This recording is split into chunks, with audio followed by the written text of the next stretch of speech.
you kind of have to like open that door for yourself and really tap in to understand, okay, there is a mental health crisis. There is like, these kids do get it.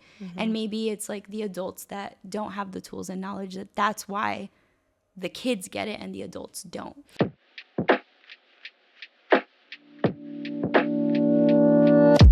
Hey, I'm Cynthia, storyteller, spiritual softie, hija de too many identities to count, and one half of this diasporic duo. And I'm Amy, creative curator, intuitive thinker, hija de inmigrantes, and this is Decaf Soul.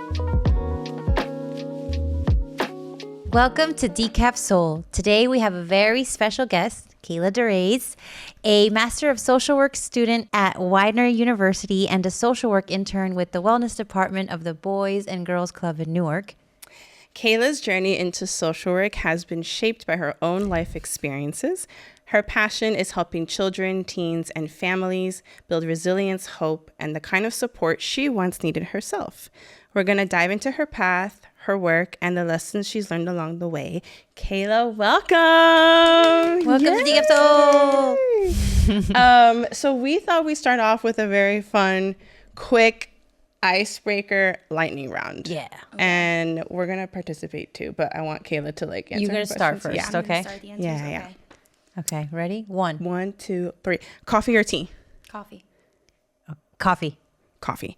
If you could instantly master one skill, what would it be? Singing. Oh. Drawing, like really well. Writing. Oh, / roller skating. I really want to learn. That's a good one. I really want to learn how to roller skate. When you see like the videos of people. I have one. I have one. I got. They even light up the wheels when you turn. she's dedicated. But I like, and I actually finally figured out how to do it, but I haven't been practicing. So Okay, that's the goal for the new year. Light up, like, the while wheels, yeah, they start to light up, but it's all black, so it's like cool. I need to see those in real life. Okay. Sorry, go back. Kayla, favorite comfort food? I think tacos.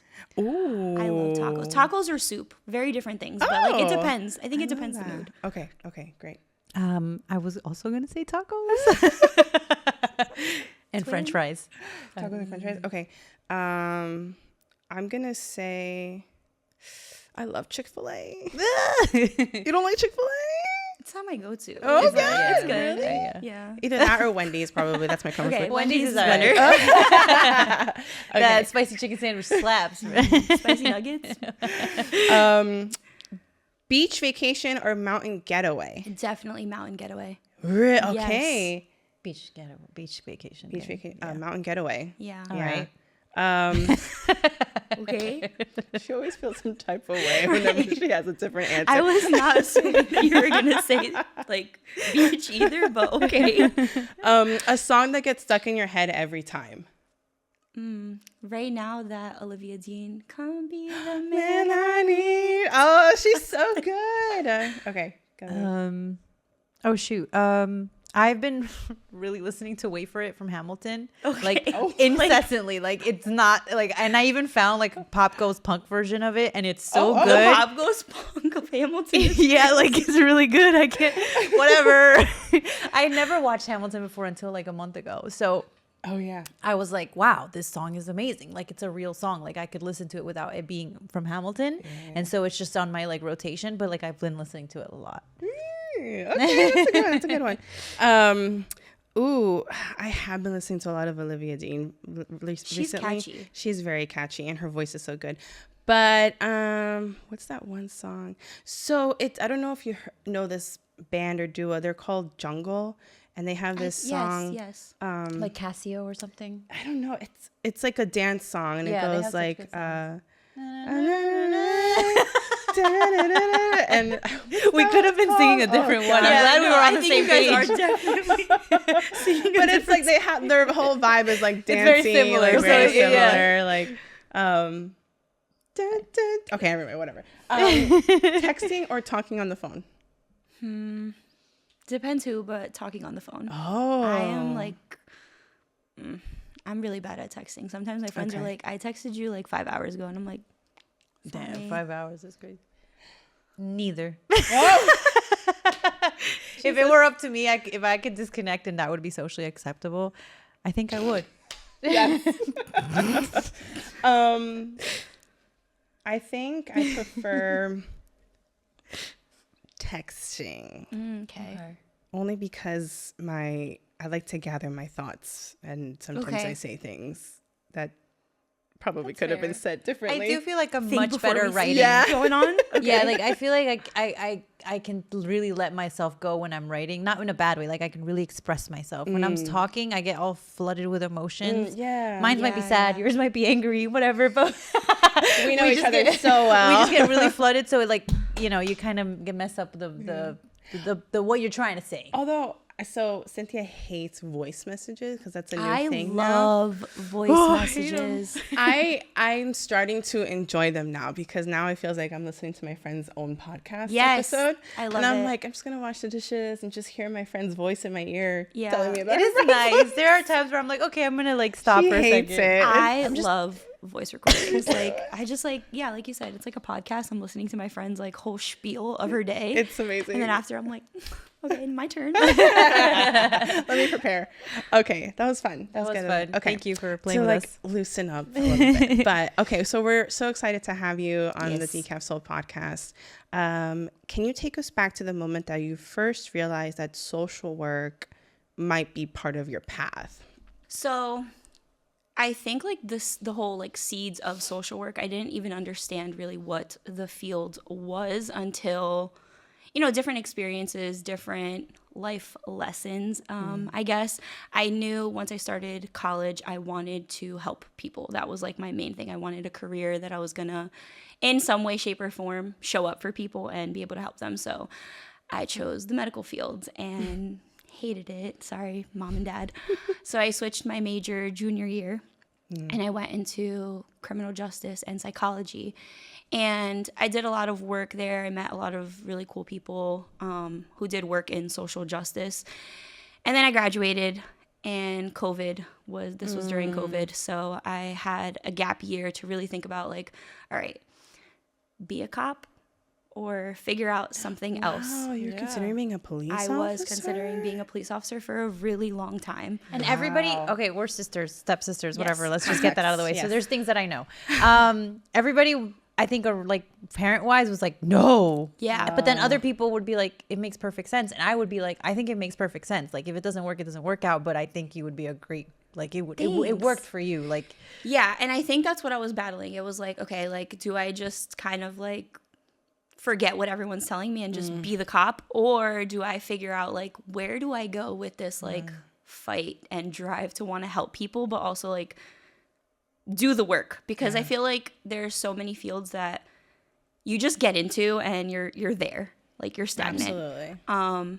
So I started thinking about social work, and even when I brought up social work, everyone's like, what are you gonna do with that? And I'm like, what do you mean? There's so much. That's always an age-old question Yeah. with any, especially for first-gen kids. It's like, Right. what are you gonna do with that? Yeah. And then just taking like, I started researching more into social work. What can I do with social work? There's so many paths with social work. Like you can end up in a hospital. You can end up in a police department. You can end up in a school. You can end up, in foster care, government, anything. There's really always a place for a social worker. It just looks different. I love working with kids. So looking back at my childhood, I think, I was very self-sufficient, very driven, very to myself. My mom did not have to tell me, go do your homework. It was very much like the responsible child who had like an adult mentality in her head going on, which also was like really emotionally like tackling for me. So it was lonely. And I don't fault any of the adults in my life. I think it was just like, time and place. They didn't have the tools and the knowledge to like deal with that. You have a really mature 7-year-old. independent. Yeah. What do you do with that? Very self-aware at a young age. Right. Yeah. So what I tell my kids now is like they feel big emotions. That's like the best way to explain it. And that's kind of what brought me here. Like I was a kid that felt big emotions that the adults around me did not have the tools or knowledge to understand that. And how do you talk to a kid that is very emotionally aware and very out there with their thoughts and take that, you know? So it's kind of just, that's what brought me here. I want to be that person who can talk to these kids with big emotions and kind of meet them where they're at and not meet them where like the adults expect them to be at. It's so funny. I was watching this thing about social workers, and they were like, she was saying basically like, you have to find everyone's thing that they're good at, you know, and show that to them, because sometimes when you're going through bad things or life is happening, you forget, or you don't know, you don't have the tools to figure it out. And now that you're saying that, that's literally what that was. It was like, you're saying that thing, like let's find each person's superpower. That's how she worded it. So that goes back to like, you know, as a kid, people are like, you're too sensitive. You have to like toughen up. You're too sensitive. You know, you can't take a joke. You can't this, you can't that. When really like now looking back, it's like being sensitive is such a superpower with my kids. Like they feel so strongly about things. And I'm like, wow, like here's a 5-year-old sitting in front of me and they are telling me about myself. And it's hard as an adult to be in a situation where like, okay, let me take a step back and like really understand, why is this kid feeling the way that they're feeling?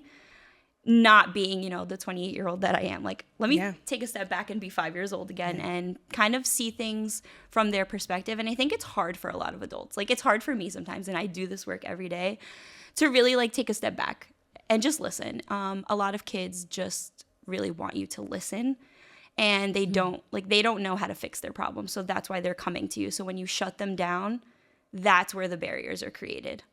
You providing that safe space for those kids, and then on top of that, kind of shifting your perspective and putting, you know, your mindset into like, I'm going to put myself in these kids' shoes. Not even kids. I think you as a person do that with anyone around you. And it's because you have so much of that empathy in you. Yeah. And I think that's superpower. That's a superpower in and of itself. So kudos to you. I love this. Thanks. Amazing. Okay, so you want to ask? Yeah. What out of, because you basically answered most of our questions, but what has surprised you the most about your own growth along this journey? So I think, like you said, like finding things that I'm good at. So like in the beginning, you know, I'm coming from criminal justice, psychology, which, you know, that gets intertwined into social work a lot, obviously. Yeah. But then just like, you know, your 20s, you're like, am I where I'm supposed to be? Where am I going with this? The journey is like really long for me. I've had a lot of bumps in the road, we'll call it. So I think believing in myself, like finally, like where I'm at today and where I was when I started my MSW, that's like where I'm at. Like I finally feel comfortable. Like this is meant for me. I'm here. This is good for me. I know what I'm doing. I know what I'm talking about. So I think just getting to this point. Do you feel like you've built a lot of resilience along the way? Yes, for sure. Like, what do you think about resilience? Because we've talked about this before with a couple of other people that have been through a lot of things in their lives, and still they manage to wake up and do the things that they need to do. Some days are harder than others. So my question to you is like, do you feel like resilience can be exhausting sometimes, or do you feel like it encourages you just to keep going? I think a little bit of both. I think it looks different depending on the day that you're having. Like there are days where I wake up and I'm like, here we go again. Like, it's going to be one of those days. I think like you always have to remind yourself of your end goal and why you're doing what you're doing. I think that's what helps me with resilience. So like I can wake up in the morning and I am having the worst day and I'm like, I have no energy. I'm going to be very blunt. Working with kids is hard and it's energy sucking sometimes. But like I walk through those doors and like the resilience kicks in again, because it's like, all right, I'm here to do what I love to do, and there's a reason that I'm here. So I think it kind of goes hand in hand. Like you kind of have to give yourself grace and meet yourself. Like I said, I'm meeting the kids where they're at. Meet yourself where you're at. Like some days are just going to look harder for you, and that's okay. Yes. Do you feel like as you age and you have all these tools that you've learned, that you've been able to handle the hyper independence better? Oh yeah, for sure. You reach out to people and...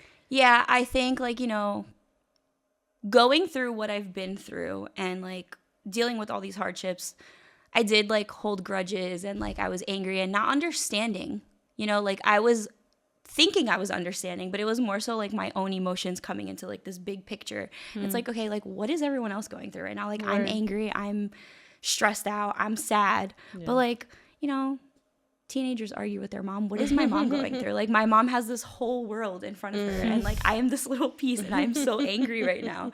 And that's like with everyone, with friends, family, strangers even. Like I could walk into Dunkin' Donuts and, you know, that person might be having a really bad day and they may have the worst attitude ever, but it's kind of just like taking it with a grain of salt and like, you can take it again, meeting personally. people where they're at. You know what? You're having a bad day. Like, maybe next week you can give me my coffee and you're happier. But I think it's just like, it's how you look at it. Yeah. Being older, being, you know, going through what I've been through, learning through both like in practice and obviously like textbook classes, you kind of have to like intertwine everything, because like social work is not cookie cutter. You can't read a textbook and figure out how to navigate social work. So it does take like the harder emotional challenges, I think, like relationship wise. So like arguments with friends, arguments with family, arguments with kids in front of me, like not understanding there's a disconnect, and then really taking a step back and being like, okay, let me relax and regroup myself and put myself back in there. So it sounds like do you consider yourself like more of a confrontational person in certain situations? And I don't think my friends like that. You know, I don't think my friends like that either. Yeah, I am very much the person that's like, you know, it depends who I'm talking to. Like if it's my friend, I'm like, all right, like what's the problem? You have a problem? Let's talk about it. Yeah. Let's figure it out. Whereas like my kids, it's like, what's going on? Did I say something to hurt you? But yes, I'm very confrontational. I'm very much like, I will give you your space, but like, we're going to talk about it. We are going to hash it out and we're going to figure it out, because like, why are we not talking? I like to find the authenticity in everything.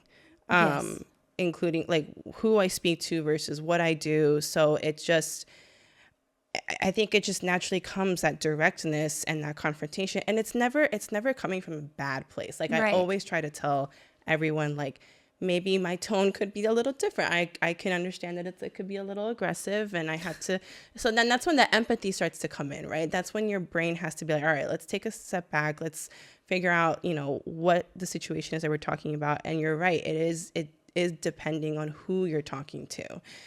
It's funny, right? Because you kind of have to make sure that you frame it in a way that they don't want to feel offended. They don't want to feel upset. Like but again, it never comes from a bad place. It all comes from a place of love.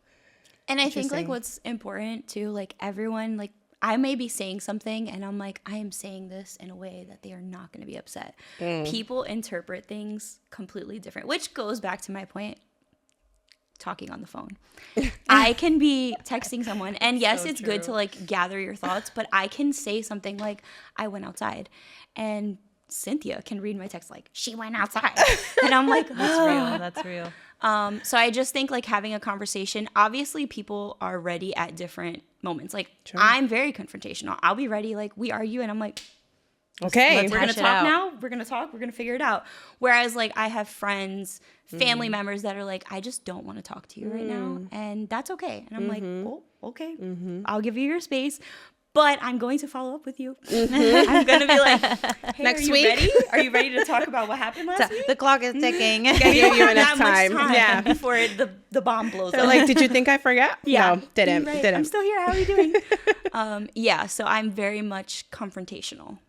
But that helps with your line of work. Yeah, I kind of have to be confrontational. Like, it's always good in social work to like build a rapport with the people that you're doing the work with. But, you know, in a emergency, sometimes you don't have that. Like sometimes you really do have to just cut to the chase and be like, hey, Amy, what happened? Yeah. And Amy's looking at me like, I don't want to talk to this lady right now. And you really have to like maneuver how you're talking in the moment, because again, like I'm human too, and I may be trying to investigate or figure out this information that is overwhelming. Yeah. So you really have to like take it down maybe more than 3 notches and really figure out how am I gonna, you know, ask Amy about this without her feeling like I'm bombarding her. Yes. She has no idea who I am. And now I'm gonna ask her some crazy questions. Yeah, so. you kind of have to, remember the type of situation that you're in, and Yes. it can be hard. It can be hard.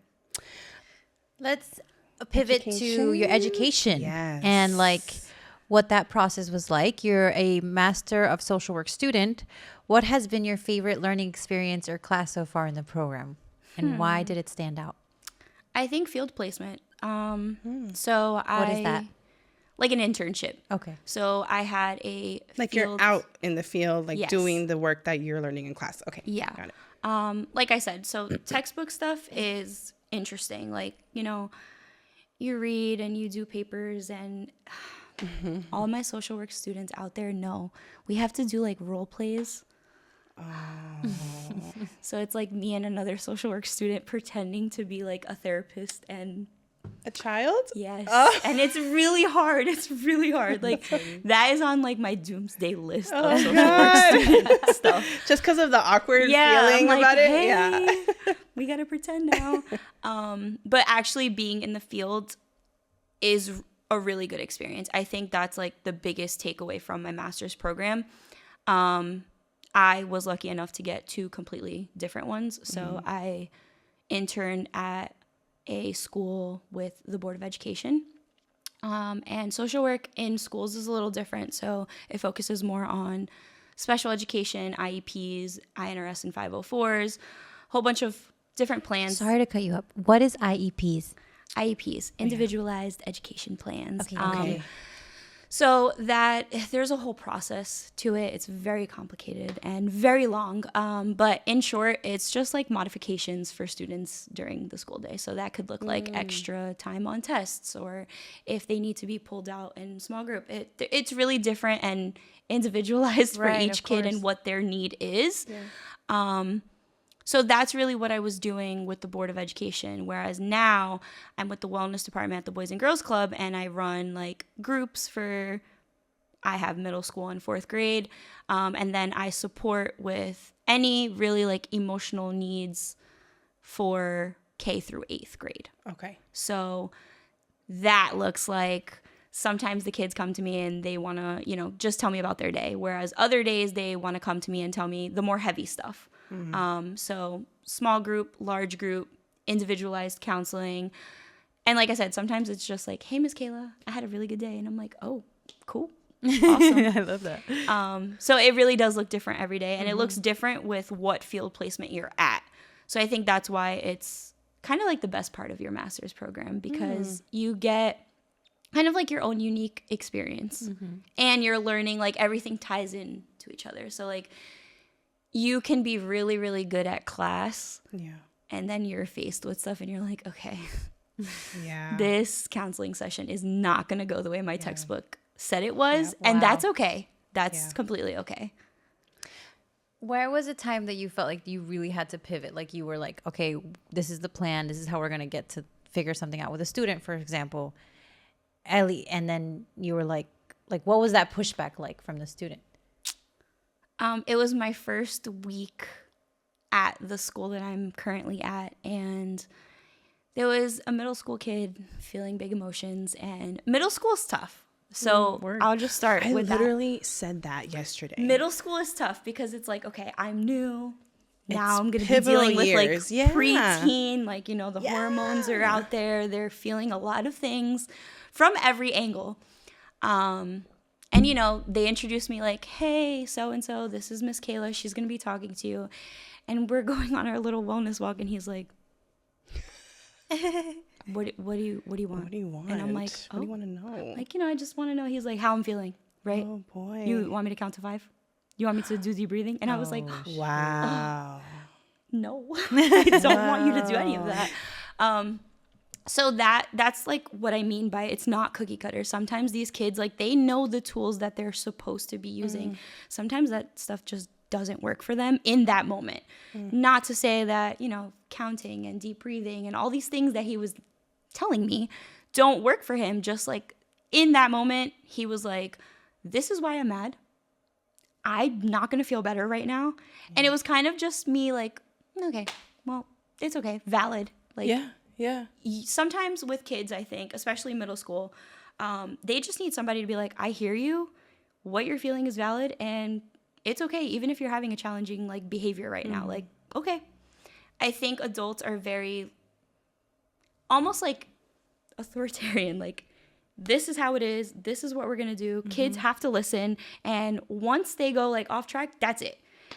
And sometimes like the challenging behavior is because something else is going on. Sure. And you're not giving them the space to like be comfortable and tell you that. So that was just like, okay, I'm not going to sit here and do all my little therapy tricks and nicks. I'm just going to sit here and listen to you. And he went on a whole rampage of why he was angry. See, that's what he needed. Yeah.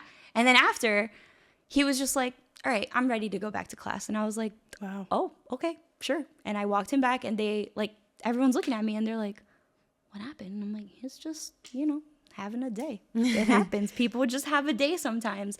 And now me and him have such a good relationship. Like, now he sees me in the hallway and he's like, hey, and it's almost like he knows, like kids know who they can go to when they're feeling these like big things. Like, if he's angry, he's like, I just need to talk to Miss Kayla for like 5 minutes. And I'm like, okay, we can talk it out.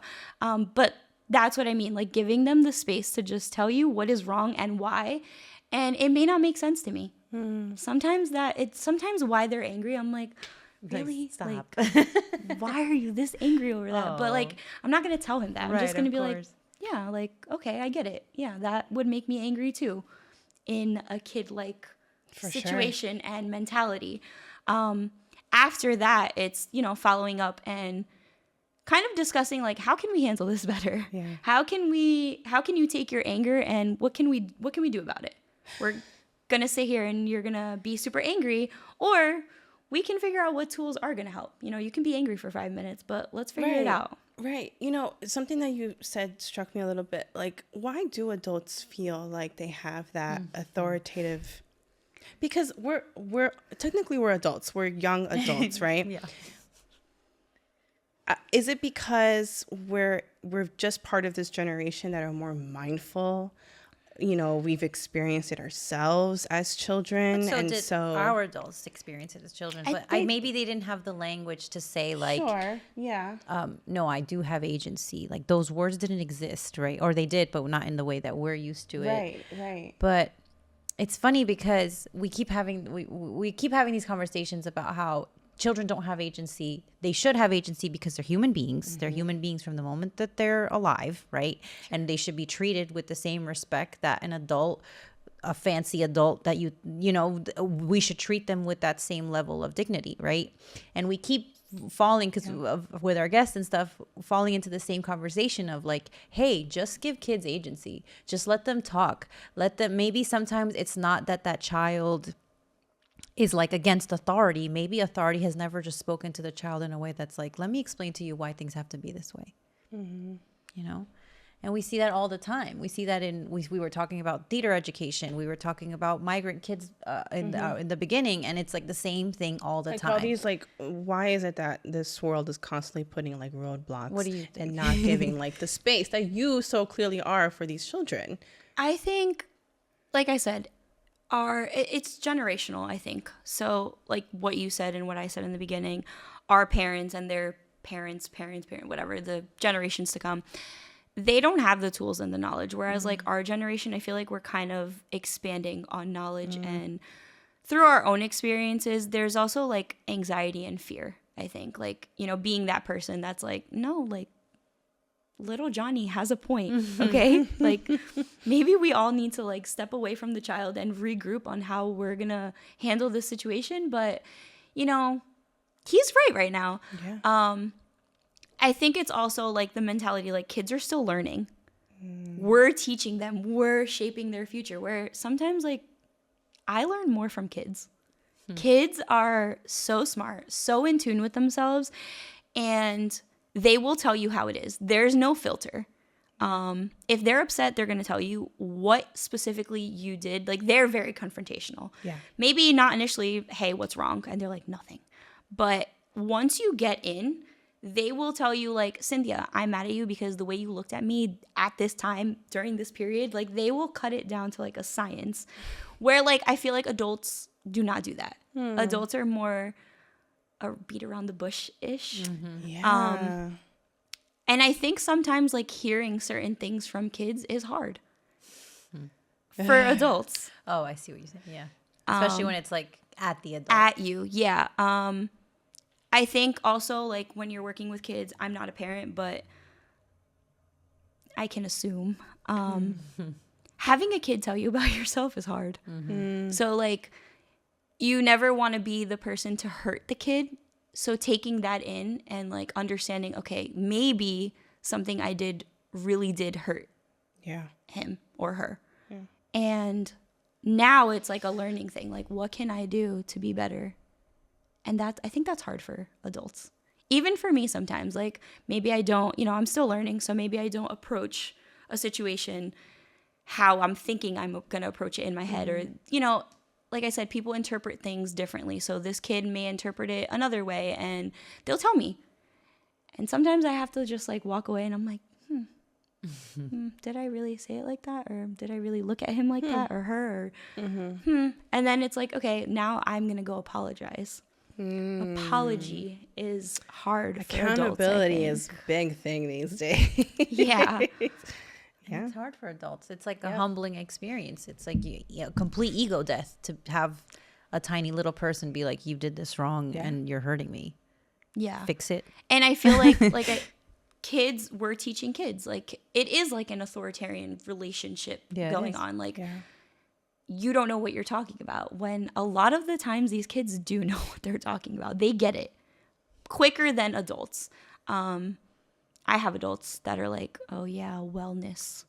And I'm like, oh boy, what does that mean? Like mental health still has a very big stigma on it. And it's very hard to talk with like older generations, even younger generations sometimes, because things get passed down. You kind of have to like open that door for yourself and really tap in to understand, okay, there is a mental health crisis. There is like these kids do get it. And maybe it's like the adults that don't have the tools and knowledge that's why the kids get it and the adults don't. When you come across an individual with like who would comment in a way like wellness, mental health, like in that very like sarcastic, which they probably don't mean it that way, it's just like that's their own beliefs and that's like what they know. Do you ever feel like you want to sort of have a teaching moment with them? Do you want to feel like do you want to help them like open up their horizons a little bit more and just be like, what do you mean by that? Like, tell me more. Yeah, so I found that like people who are like, oh, wellness, mental health, they need it the most. They need it the most. And maybe going back to the tools and knowledge, like they didn't have that support, so they think it's bonkers. Like they're like, what do you mean you pull kids out of class to talk about their emotions? And I'm like, that's like normal. That should be happening. I experienced the same thing when I was in high school. My mom was literally like, there's nothing wrong with her. She's not. My mom has changed her perspective. Now she's like, okay, maybe we could have listened to the counselor. We could have taken you to the psychiatrist. We could have done that, right? Which is a very nice thing to hear when you're older and you're like, okay, maybe it didn't happen in that moment, but now as a grown person, my mom came to the realization that maybe she could have acknowledged those things and we could have dealt with certain problems a lot earlier on, and that in itself is incredibly a gift from my mom, right? Because a lot of adults never come to terms with like, oh, maybe I did do that a little bit wrong and I could have addressed that thing for you, right? But yeah, like it is generational. It is about like we're Ecuadorian and also so culture. I was just gonna say, it's like also it's cultural. Like brown people don't believe that there's such a thing. It's like depression. They're like, you're not depressed. Like suck it up. Go to work. Go to school. Like figure it out. Figure out your day. Move it along. Yeah. And that probably is what adds to our hyper independence when we're like young and like alongside it being who you were in general. I think part of it comes from being told that there is nothing wrong, that you're fine. Like if you're eating well, if you're healthy, if all your limbs are attached, you know what I mean? Like the whole like list that parents go through. It's like you're still your good to go to work, okay, so good. go ahead and do Roof, that. like, get on out the door, you're good. Yeah. That's all it takes. But sometimes we need more than that, That's all it is. I think education is coming a long way with like mental health because like you're talking about your mom, my mom, the same thing. Like my mom is like, oh, well, maybe we could have did this, or, now I'm understanding this. And it is a big step because it's like, okay, maybe little Kayla, when she was so angry, like there was a reason I was angry. Yeah. But again, like it's such a big step in like your parent coming to you and being like, I get it. I'll never forget the day that I kind of went on a hunter with my mom one day, because maybe it must have been like a lot of pent up stuff, like because I was also an angry child. We're all just angry children. And so and my mom said something, I don't know, it just didn't sit well with me, and we were in the car and I just kind of told her everything. That was the first time I told my mom, you kind of messed up there a little bit. I love you, but like this is how it affected me in such like a long time coming. I didn't know it as a child, because you're a child and you don't know better, right? You kind of just absorb the techniques and the bad habits that your family sort of, what you grew up with. Not that I'm saying that, there was good times too, but there's a lot of stuff. And it's interesting how it doesn't really hit you until you become this young adult, right? And it just doesn't sit with you. And I remember my mom, usually she would be like, what are you talking about? What do you mean? Like, I don't know. She just stood silent. And it was the first time that I think my mom was like, I remember we got home and she's like, I'm so sorry. Big deal. That's and really I'm like, nice. Apologies are hard. Yeah. Yeah. And she's, because she's also saying sorry to that child, she's not saying, she's saying sorry to you as a grown up, but in her head, and probably what's breaking her heart is realizing that she's basically talking to baby Amy. I think all of our parents had to go through that process. Yeah. Obviously, but they're learning too, like they're learning too, right? There's not like a handbook on like how to be the perfect parent. No. It's crazy, because I'm like, this generation, if we have kids, will we mess up? Sure. Yeah. Of course. Absolutely. Honestly, absolutely. My friends are always like, oh my God, you're going to be such a good mom. And I'm like, I'm probably going to be a good mom, but I'm going to mess up still. Like, I'm going to mess up. Yeah, you're right. You're right, guys. But I'm still going to mess up. Like, it's just human nature. I tell my kids this all the time. I even tell adults, like, mistakes are necessary. You have to make the mistakes, because that is such a like pivotal learning point for you. You can't be perfect. Nobody's going to be perfect. If you don't make mistakes, I don't know. What is it that you said? Give yourself grace. Give yourself grace. Compassion. Yeah, always. Give yourself grace. That's like my leading thing with these kids, because it's like I said, you might just be having a bad day. That's okay. Like, yeah. And you might be having a really good day. Sometimes like their good days, it's so funny. They'll be like, I got a homework pass. And I'm like, oh. Okay. Great like, day. Yeah. And then the next day they're like, like the lunch was just really bad. And I'm like, oh, okay. What about that homework pass yesterday? I love that. You're and they're like whatever. Like, this was just bad. And I'm like, okay. Yeah, it was a bad day. Lunch was bad. You want a snack? And they're like, you got Cheetos? I'm like, yeah. Sometimes, like I said, like people have bad days for different reasons. Like I could be having the worst possible day, and the same situation can happen to Cynthia. And Cynthia's like, it's not even that bad, girl. Like, relax. Interesting. Yeah, that's true. People just, a bad day to you looks different than a bad day to me. And I think that's also another part to like understand in this process. You're interning through the wellness department at the Boys and Girls Club in Newark. Yes. What does a typical day from beginning to end look like for you? It always looks different. But that's what makes it fun. So typically, like I'll get there and all of the people working, like the staff, will meet in the room. We do huddle. We'll talk about, goals for the day, different objectives. We start off, so we're big on like emotional check-ins and kind of figuring out how everybody's feeling even before we step foot like into the child world of our job.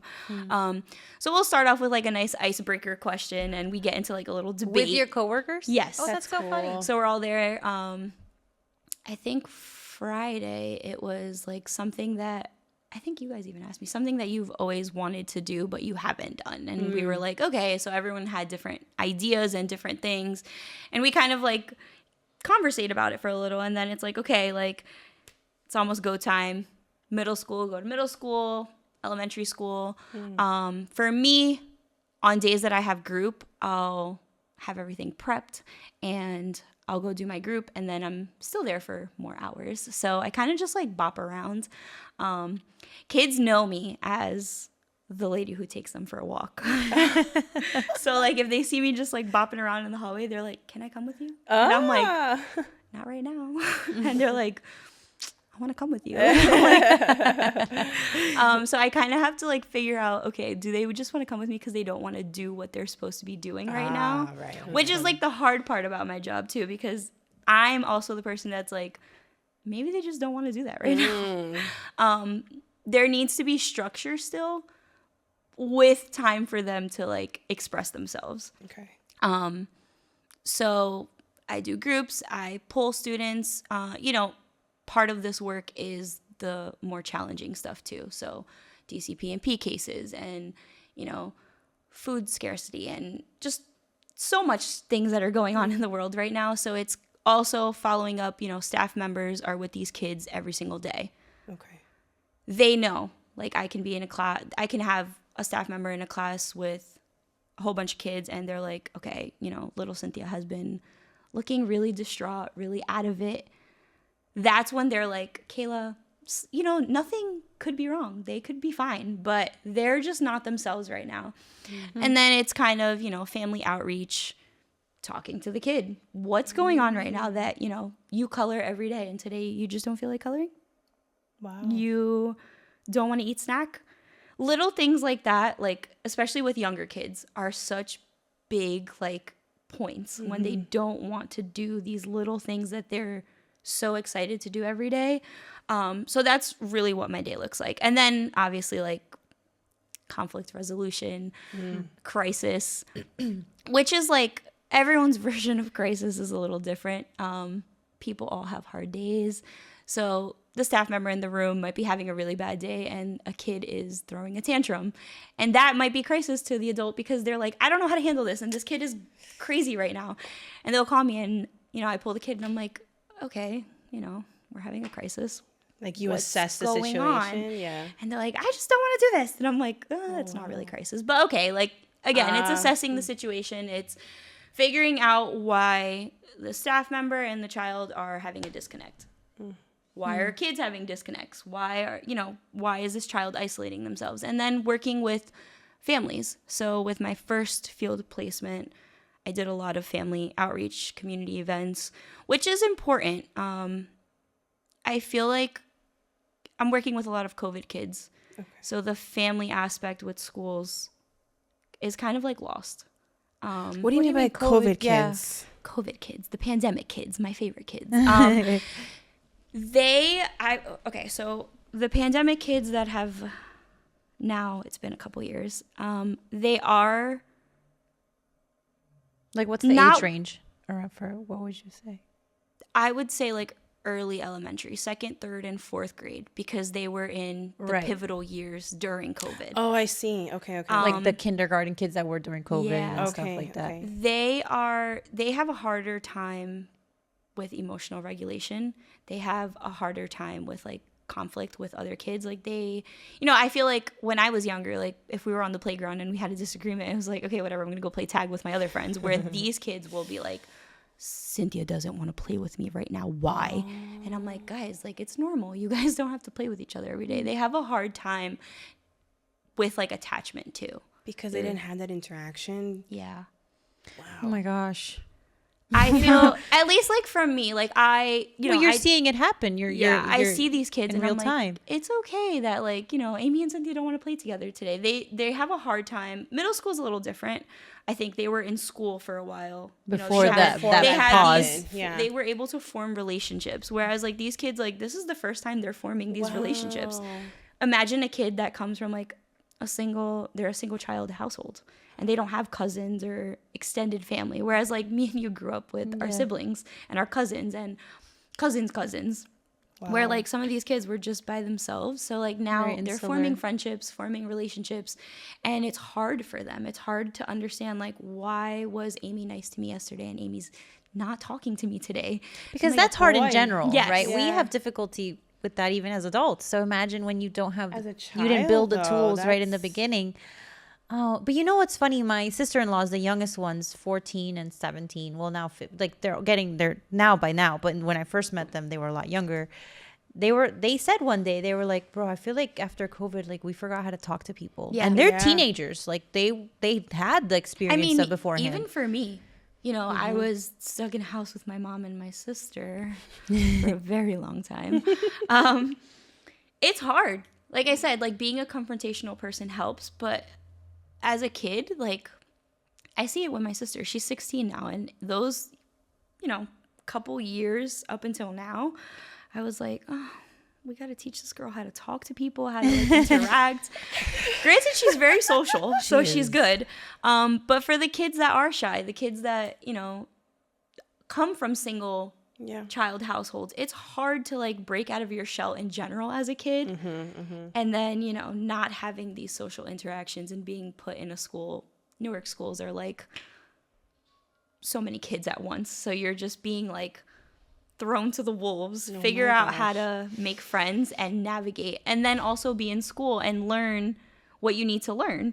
So it's just like a lot. It's a lot. I think part of my job is also helping them form these relationships. Like, what does a safe space look like for you? Who is that? Because, you know, it might not be mom and dad, and that's okay. It might not be anyone related to you. It might be the random teacher at the school that, you know, asked them how their day was, and they're like, I love that person. And I'm like, okay, go talk to that person more often. Like, it's okay. But forming friendships for kids, like, I have to teach them, like, yes, you guys can be friends. Yes, this is what a friendship looks like. What makes a good friend? Wow. That's like a lot of our topics with younger grades. What makes a good friend? How can you be there for your friends? And they know it, but it's just applying it. I feel like that's with anything. Like, knowing it is one thing, and then applying it in real life is like, okay, now I got to take this next step and apply it. Gosh. You know, it's so cool to hear you talk about the process, because in the hospital, there's also the social worker for the hospital. And in the morning, the social workers sit down with each nurse and they go through each patient. Like, okay, where are we at? What are the surgeons saying? What are the doctors saying? What's their home situation like? Because if you're someone that can't move on their own, you can't just go home after open heart surgery Yeah. by yourself. If you're alone, you don't have any support system, and you're having a hard time moving, you're not fully mobile after the first like week of the surgery. What does that look like for someone that has nothing? This is very different from school, but it's very interesting to hear how that process is a little similar. Let's all It is sit similar. down. So, like, if you think like putting that in a school setting, because families look different. Father's Day, Mother's Day looks very different for different kids, especially working in the population that I'm working with. Yeah. You know, my parents were divorced, so it's a little easier for me to relate. But sometimes, like, I'll look at worksheets and like a family tree. It has mom, dad, grandma, grandpa. Like, some of these kids, they don't have that. So it's also taking into consideration, like, how can we modify these things? How can I modify my curriculum to fit everyone's scenario? You have to be inclusive. You have to be like culturally aware, For sure. because then it's like also a religion thing too. Like, Newark has so many different religions, where then there's things like Halloween. How are we going to do Halloween for kids who celebrate Halloween, kids who don't celebrate Halloween, kids who want to celebrate Halloween but don't. technically can't? Yeah, that's hard for them. It's just a lot about, like, again, not being selfish.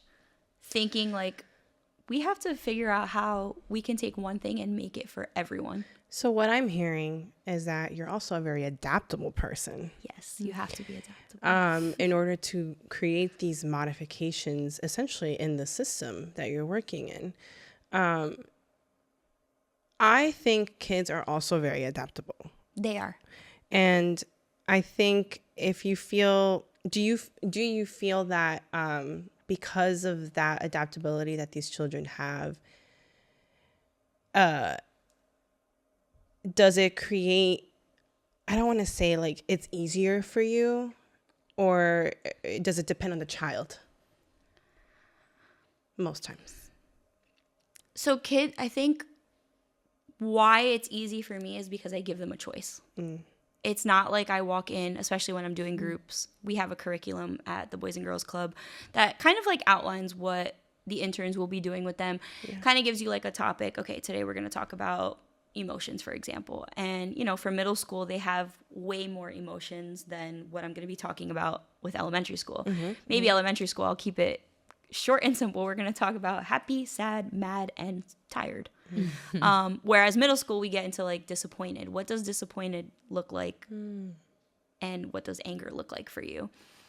They're adaptable because I give them this choice that's like, okay, this is what I have planned today. This is what we're going to talk about. How can we talk about this that like works for you guys? Again, it goes back to like, I'm adapting what I need to present to them. And they're very honest. Like they're like, oh, you know, like I really don't want to do that. And then I'll explain it 5 more times. And I'm like, I really think we should be doing this. I was like, can we just try it? And I think that's where they're like, all right, I'll try it. And by the end of it, they're like, it wasn't that bad. And I'm like, oh. And they give me ideas. Like I always tell them, like, what kind of things can I bring so that I know how to plan, right? So do you guys want to do more games? My kids love Jeopardy. They love Jeopardy. Like they thrive off Jeopardy. And again, it's bringing in like the skills that I need to teach them with in a way that they're going to want to be there and be engaged and be like paying attention. We just played Wellness Jeopardy, and it was like an overview of the last 5 or so lessons groups that I was teaching them, and it ended in a tie because they were all just so good. They were all so emotionally woke. But yeah, it's just kind of being adaptable to like what they want to do. And I think that's another thing that's hard for adults. Like you walk in, this kid is going to do this. This is my assignment. Where like sometimes you have to modify your assignment. Like to get the point across, you have to modify it because these kids are like, I don't want to do that. Yeah. I feel like we probably should have had psychology classes in junior really high early on, like instead of it being like Psych 101 when you're in college as the an first elective time. or something. It's crazy. So you have been centered mostly in the Newark education system. Yes. Have you experienced another like system outside of it while you've been doing this whole process through school? I worked at a daycare, but again, like I feel like any job that I work, I kind of integrate stuff that I'm learning, and that was down in Central Jersey for people who believe in Central Jersey. What did we just say? When did we say that? I don't even know what Central Jersey I was is. going to say South Why Jersey. are you? What? I feel like I live in Central North Jersey Jersey. is real. Come on. There's North and South. There is a Central Right. Jersey, But but like, those borders are blurred. Wow, Yeah, we yeah. really got into this conversation. We really Yeah. did, yeah. So I was going to be like South Jersey, but I know people are going to be like, oh, people who know where I work, they're going to be like, that's Central. not- So, okay, Central South Jersey. That's so funny. Which is a completely different population. You know, in Newark, during my first field placement, it was majority of the families that I was working with were immigrant families. Okay. So that was a different approach. Yeah. And now the location in Newark that I'm in is a predominantly Black and Latino community, which is another different approach from where I was. And then being in South and Central Jersey, it was South Central. It was predominantly white. Yeah. So they're all like the kids all, I will say one thing. There's like a commonality that they all need someone to listen to them, but they all have very different experiences. Sure, yeah. So I think that's like the point that I took with me. Like no matter where I was working with kids, that was like the one thing. They just need you to listen. And then that's what you build off of to like bring to an adult's attention. Like, okay, well, you know, little Cynthia in South Central Jersey and little Cynthia in Newark, they're one in the same, just different like Circumstances. adversities, circumstances. Demographics, environment. Yeah. So we have a couple of facts about the Newark education system, and I just want you to hear them and maybe talk about how those things affect your work. Okay. So 70% of students grade 3 to 9 fell short of meeting literacy rates in 2024. This is in Newark. 82% did not meet math standards.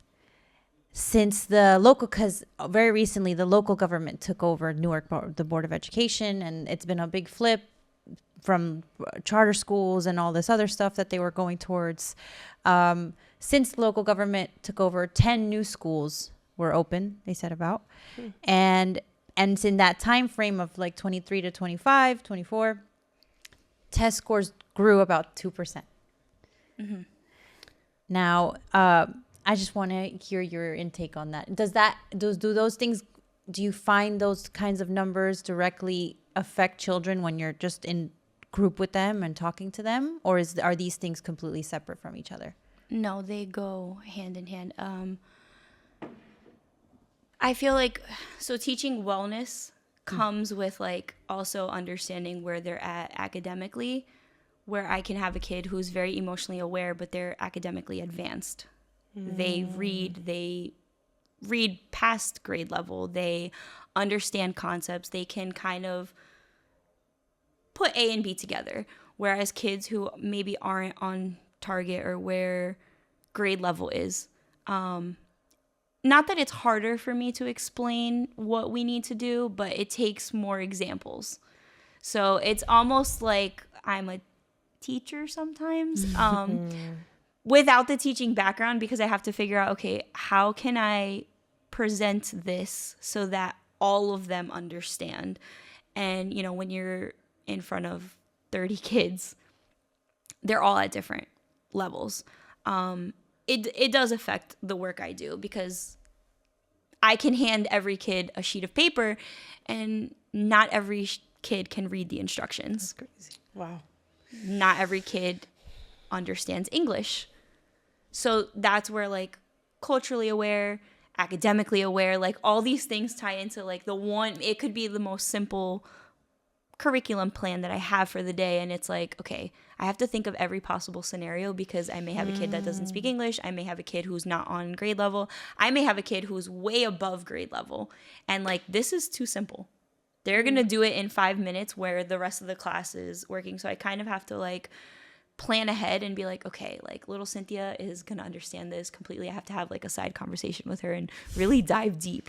Whereas like Amy, you know, we gotta work on you a little bit more. Work on it a little. So it is like, it's interesting seeing where they're at, especially with such a big like classroom population sometimes. I think it's interesting how I don't know how to word this. I think like when I went to private school, like for high school, so it was a very different experience for me. And everybody was reading, everybody was above grade level for the most part. There was a very small subset of people in my high school that maybe were below grade level, very small, because also it's a little different. It was a small Catholic school, so everybody's hands-on all the time. So for me, when I hear like 70% did not meet literacy rates through 3 to 9, ninth grade means you're already in high school. I can't fathom it, right? So that's why I'm like, what does that look like on the field? Like, and how do you address that? Like, you can't address that whole process on your own. It's a systemic issue at this point, because, you know, that's why I'm like, well, what do we do? Like, do you ask yourself that? Is it frustrating sometimes? Very frustrating. I think in my first field placement, when I was working with, you know, special education and formatting these IEPs, that's like the most that you can do right now, other than, you know, there's always more that you can do, but really advocating for what that child needs modification wise, because then modifications look different for every child. That's really like the core of it. Like, IEPs are very important for the kids who need them, you know? And then I think it's such a big difference from when we were in school, because of the community also. So like, these kids are coming from different countries where education doesn't look the same. So when you're coming, you know, a 5th grader is coming here to join, you know, 5th grade here, and they were in 5th grade, let's say Brazil or Ecuador, Portugal even. Education looks very different in these countries. So how do you meet them where they're at when they're just being thrown in? It's frustrating because also as a child, it's emotionally frustrating being in a class where you don't understand. And you can see how it impacts them. So like these kids will openly tell you like it is very frustrating. It is very like I can't read. Some kids break. I have kids now that break down and they're like I don't want to do my homework because I can't read. And what do you do? Yeah. How do you? It's crazy because like I said, like I have no teaching background. But your empathy comes first. Yeah. So it's also one-on-one. So I had this student who the staff member brought her to me and she's like, she really needs help with her homework. And I'm like, I am not a tutor. So I'm sitting with her and she's like, I need to write sentences. And I'm like, okay. This goes back, I don't know what the teaching protocol is. Teachers are probably going to watch this and be like, Kayla, that was wrong. I just sat there and I was like, speaking from your perspective. Yeah, like, let's just sound it out. Because at the moment you're trying to help the child. Yeah. And it's interesting because she could sound it out, but she couldn't write it. Interesting. So she was telling me everything. Like she was like, oh, she was trying to spell ice cream. She was like, that makes an S sound. And I'm like, you're not wrong. The English language is very difficult. So it's like breaking things down. And then we were talking about syllables and all this stuff. And, you know, by the end of an hour and a half, she wrote 4 sentences with the words that she needed to write. Yes, I helped her. But seeing how frustrated she was when she came to me, that's where like also emotional regulation came in, because she was so frustrated that she wasn't going to concentrate on writing these sentences. And then when you have someone that's like, you need to do your homework during this window because, you know, then you're leaving the program and you're going home and mom has to make dinner and you got to get ready for bed. And then the next day is school all over again. So it's like, okay, we're not going to get anywhere. Me as an adult, I'm frustrated. I am not going to get anything done. Like I can't concentrate. Mind is running a mile a minute. So what can we do to relax for, you know, the first 10 minutes? And then we really have to do your homework. So now let's break this up. Worry about one sentence at a time. What do you even want to say? And that's the frustrating part, because it's like, okay, that's one child out of the entire school that I'm working with. How many of them are not, you know, getting this one-on-one? I'm only one person. I have but so many hands. And everyone's home life looks different. Like, you know, I was the kid that didn't need homework help. My mom didn't need to tell me. Whereas, like, sorry, Victoria, my sister, needs the help. Needs the support. Yeah. But it's also then, like, understanding, like, okay, yes, like, parents are busy and parents have hard days and parents are working 9 to 5 and then traffic and just life. And understanding that at such a young age. Yeah, like, you know she's going to go home and great, like Miss Kayla helped me with my homework today, but then tomorrow comes and you have more homework, and what if I'm not there, you know? And then finding someone who's gonna approach, and I'm not faulting like any adult, any parent or anyone, but it's like you're in a classroom with all these kids that need help. So I guess that's also like my question, like it's probably emotionally tackling for like teachers too, because it's like you have but so many tools that you can use, but if all these kids are not on target, or at least close to target, like you can only do so much. That's the stressful part. That's where it's like, okay, you know, you can get close, but what are we going to be doing about not meeting literacy, not meeting math? Because then, like you said, like they end up in high school, and what happens after that? Right. They're like a second away from being out in the world working. It's a huge issue. It's with kids and because I've seen with adults as well. They don't have those literacy skills to help their children or to go to the doctor's office or to find employment. You know, or there's just a language barrier because it's an immigrant family. Right. And it's a whole systemic, it's like one of the issues that, Yes. So, okay, we talked a lot about the work that you do, and it's very much like very deeply emotional work. Our question is, how do you plan to manage the emotional demands of this type of work, either whether that looks like now or long term? Like, how do you cope with it? How do you like bring yourself back? So I think I'm still figuring that out. Okay, I've come a long way though. So setting boundaries, that's like a big part of this. There are days I go home and I'm like, oh my God, I'm thinking about that kid all weekend, especially on a Friday. I'll be like home and I'm caught up in my daily routine, and then I'm like, what is little Cynthia doing right now? How is it going on?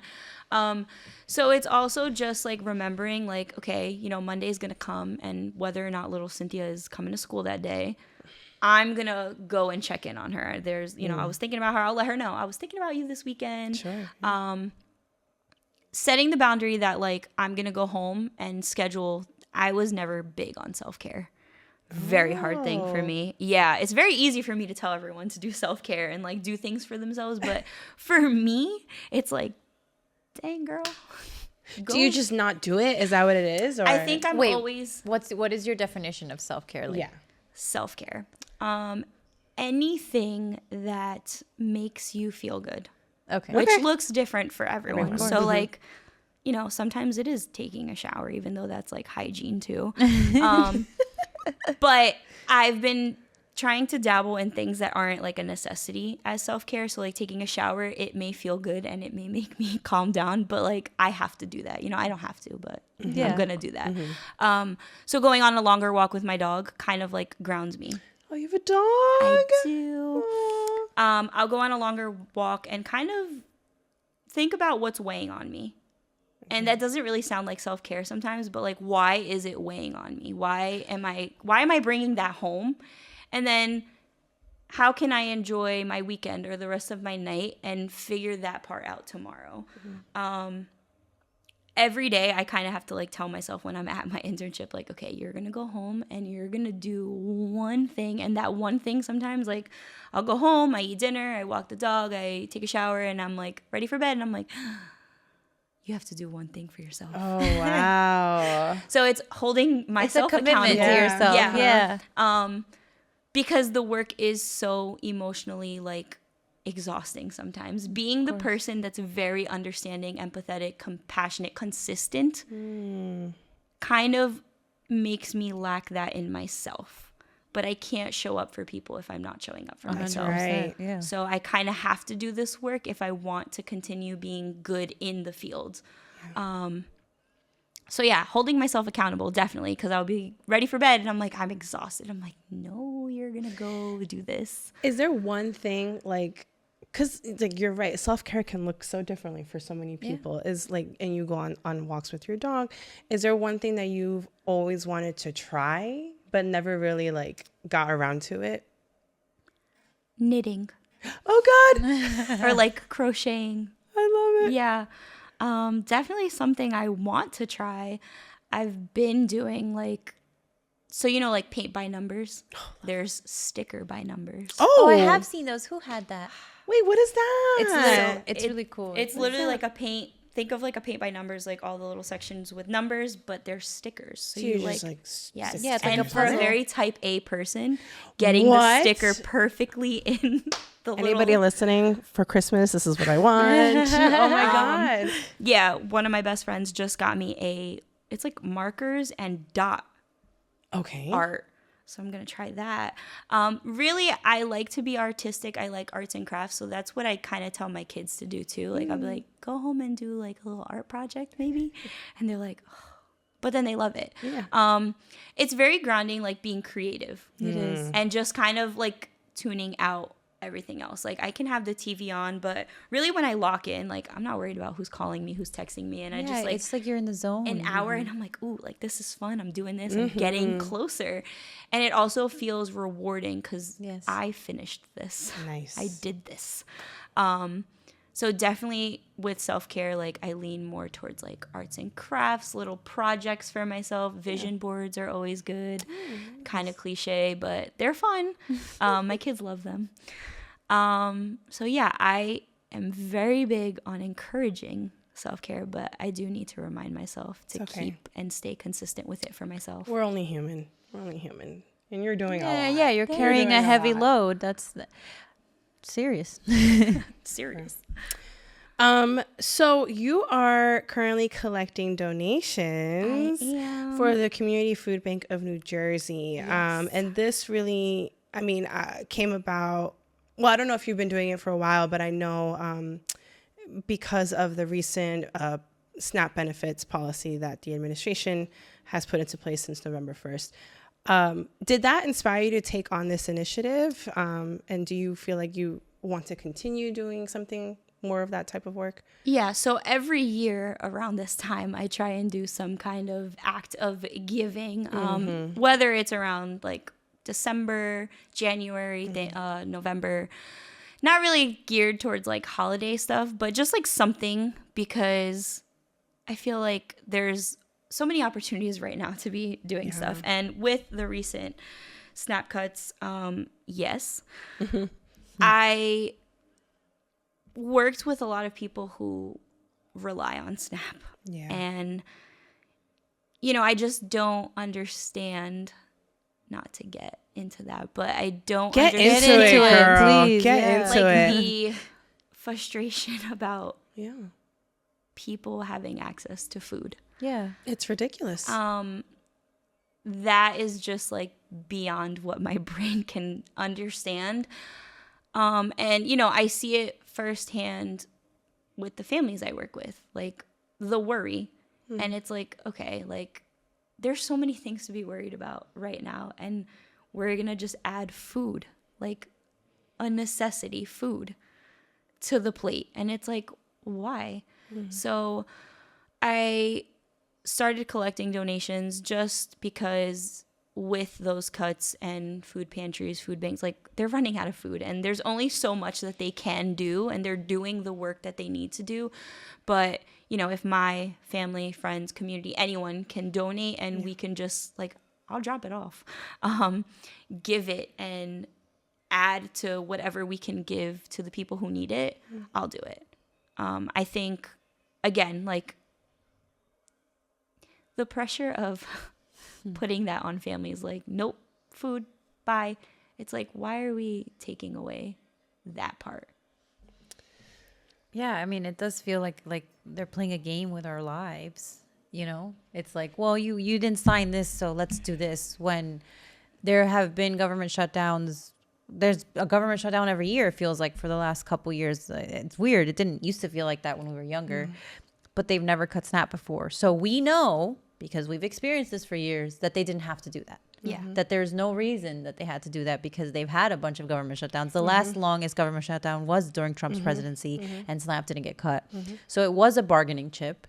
And to realize that they're using literally our lives and our health as a bargaining chip is rough. It's hard. It's a frustrating thing to see. I think they're just, you know, being creative and finding tactics of instilling fear. Creative, creative. Evil. And finding, I'm saying this, I'm being so sarcastic, guys. I really hope that you understand that. I do. So it's just that it's a common denominator, right? Like, it's just creating that notion of fear, of panic, of desperation. But time and time and time again, at least in the people that I surround myself with and the people that I know and the communities that I'm immersed in, communities step up. They always, I was just going to say that communities really show out. Like, in the face of hardship, they are stronger than ever. Yes. So with the work that I do, I've seen like communities really come together and they're like, okay, they're going to do this, so we are going to do this. Yeah. And we're going to figure it out. And I think that's like another part of my field that I love. Like, I love seeing people forget everything and they're like, you know what? No, like, this is our community. We're gonna own that. We're gonna figure it out, and we're stronger than ever right now. We got this. Awesome. And it's like seeing that resiliency too. Yes, is like, absolutely. You guys got this. Yeah. It gives like a collective like strength and uplifting. Like, y'all can't bring us down. Looking at the camera. We're like talking to you. Me bugging. You know, it's crazy because, again, you know, I don't think we came from some fancy life. We didn't, right? But we didn't face food insecurity. And I'm like, as a child, what does that look like?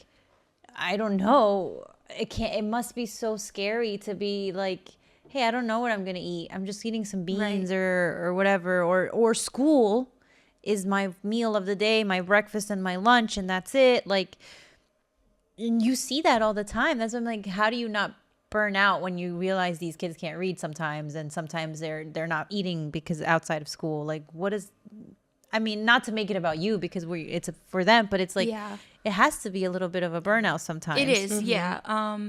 It is a burnout for sure. There are times, like I said, like I bring it home and I'm like, I say it all the time to everyone that talks to me in my daily life. I'm like, if I could adopt every kid possible, I would have like a whole foster system in my house right now. And I think that's another point. Like the kids know that. I have kids who have graduated now or they're in high school and like they know that God forbid they need something, even their families, like, they know they need something. I am a very giving person. So I will, kids tell me they're hungry at school and I'm like, I'm going to bring extra snacks today. Try me. You're clocking it in for them. Yeah. I love that. So, it's just about showing up in the best way I can for them. And like you said, not making it about me. Like not that this is bad or, I judge anyone for it, but not showing up to these communities, these kids, these families with like pity, like, or to be the hero. Yes. You're not there for that. I don't want to be the hero. Like sometimes like it is just hard. It's just hard. And sometimes like I feel like as social workers, it's like the job, like you want to be able to fix everything. You want to be the superhero. So sometimes it's like, damn, I got to tell them I don't know. And I'm like, but like when you're real like that, like families are so welcoming and so like appreciative, open. They're like, they understand. Like, we get it. I don't know what to tell you, but like we're gonna figure it out. We're gonna plan, and I will do what I can and what's in my power. And they're so appreciative of that because it's like when you have a system that's against you, but it only takes one person, to finally listen. And you're like, you know what? This lady might not know, but she's going to hear me out and we're going to somehow figure it out. That's like what I go home with. And I'm like, okay, like I may not know the answers right now and it's really burning me out, but I'm going to go back on Monday or tomorrow and we're going to figure it out some way. In one way or another, we will figure it out. Yes. I love that. Oh, love that. Kayla. So thank you. Thank you so much for sharing your story, experiences, and heart with us today. To our listeners, if you want to support Kayla's work and families she's helping, check out the Community Food Bank of New Jersey. It's a meaningful way to give back this holiday season. Until next time, take a breath, sip something warm, and stay soft. Bye. Decaf Soul is produced by WNN World News Network. Follow us at Decaf Soul Podcast on Instagram, YouTube, and Spotify. New episodes every Friday.